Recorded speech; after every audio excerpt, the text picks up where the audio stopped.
Hey, Coach. Just want to see if you guys, what you heard on Jack's shoulder. What was the diagnosis, and also anything new on Josh Sales and his availability for this week?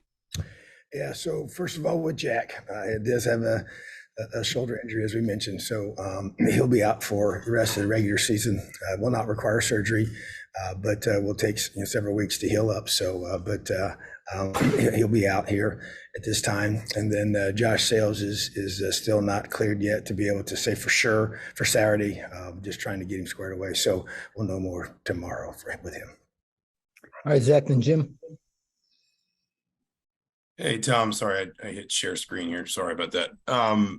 Just to follow up on that with another injury question, I guess, what is Cam Jones' status? And just generally, as you get close to the end of the season, I know he has expressed a real interest in just, even if he only play one game, just making his way back. This is obviously his last season in college.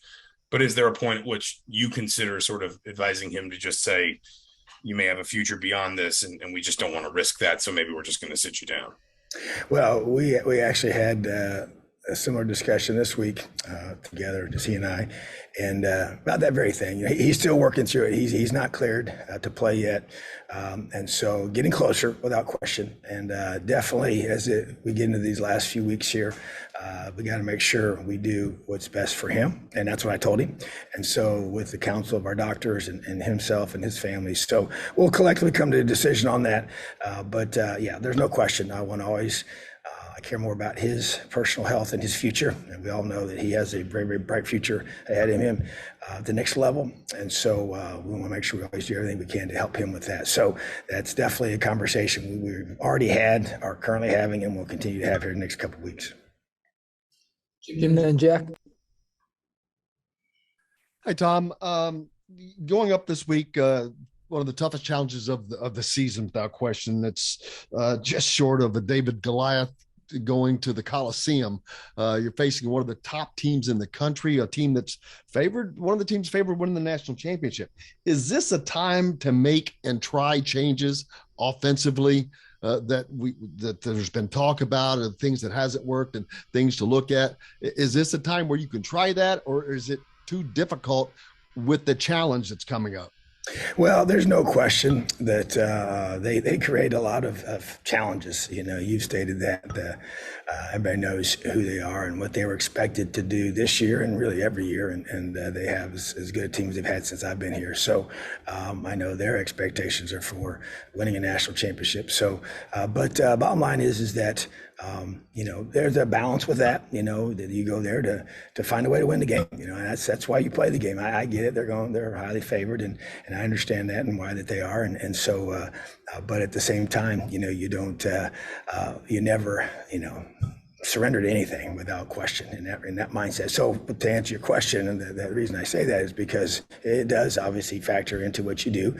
You're doing everything you can to do. You like to be able to bring some guys along. You like to be able to develop your players, and those guys are younger guys, and maybe due to injury or maybe due to the time of the year when they got opportunities to use their 4 games, and those are part of our equation as well, and things that we have been discussing and actually doing in practice. And so, and then obviously schematically trying to do some things. Yes, for sure, you want to do what you can do to maximize your opportunity, but also, yeah, they do enough things that would make some of that maybe more difficult than some opponents to do or use certain individuals because of that. So you try to be very judicious in that approach to balance between what you mentioned and as well as trying to go out there and be successful. So it's yeah, great opponent. So much respect for them as a staff and what they do and the players they've assembled, and their goal is clear. They state that, and that's what they're going after. So we're just doing what we can do to go over there and find a way to win. Jack and Seth. Hey, Tom. How has Connor looked this week in practice? I guess just coming off the injury that kept him out last week, and what improvements are you hoping he can make this Saturday and I guess the rest of the season? Yeah, so definitely healthier and back to more like we expect him to be, and in terms of just the velocity of the ball and everything else with his ability to be healthy. So to me, it's decision making. When you talk about expectations, protect the football. Don't put us as a team in a tough situation by making bad decisions, and it's obviously a collective effort by the whole offense. But yeah, I just want to see him be able to help us be successful in early down, so we can have a chance to be successful on third down, stay on the field and drive the football and find a way to generate points. It's going to have to take a collective effort this week with the talent that we're going against. All three phases have got to maximize each other, complement one another, special teams setting the offense and defense up, the defense setting up the offense taking advantage of those opportunities when they come. And that's going to be huge. And our offense has got to do a great job of finding a way, as a few teams have done, and not many, but a few teams have found ways to be able to move the football and, stay on the field, which is really a big objective and a challenging objective without question because of their the way their defense is playing right now, and the way Coach Knowles is doing such a great job with All right, it. second, Tyler. We're good. Yeah. When you watch tape this week on CJ Stroud, obviously one of the top quarterbacks in the country right now, just what's he doing really well, and what challenges does he pose to the defense? Well, last week with all the weather issues, he used his legs more than he has in the past, and showed the ability to do that, which creates another issue for you as a defense. That's kind of a new dimension for him. That he's used it in escapability at times. Not quite shown that, but had some design quarterback runs that were very effective. So, and just he's just such a talented passer. Make everything look so easy. The deep balls, the deep in breaking routes, which we call digs, and crossing routes and just over routes and things that he's able to throw with a lot of accuracy. And then you got receivers that are extremely gifted in both speed, size, and also their catch radius and their ball skills. So he just does a really good. You can just tell his comfort level is a high level with them, and they're able to and sometimes not maybe even play their best and still end up scoring 40-50 points, which is amazing. So, but that's what they've done several times this year, and he's a big key to that. So special player without question. Hey, Coach, I hope you're doing well. I know you've been asked a lot about Jalen Lucas, but I guess as you've continued to work with him throughout the season, what can you just share about what he's like as a person? I guess, how would you describe him? What are some things that you enjoy, I guess, kind of intangibly that he has about coaching about him? Well, I tell you what, Jalen is a very focused young man, very serious about everything.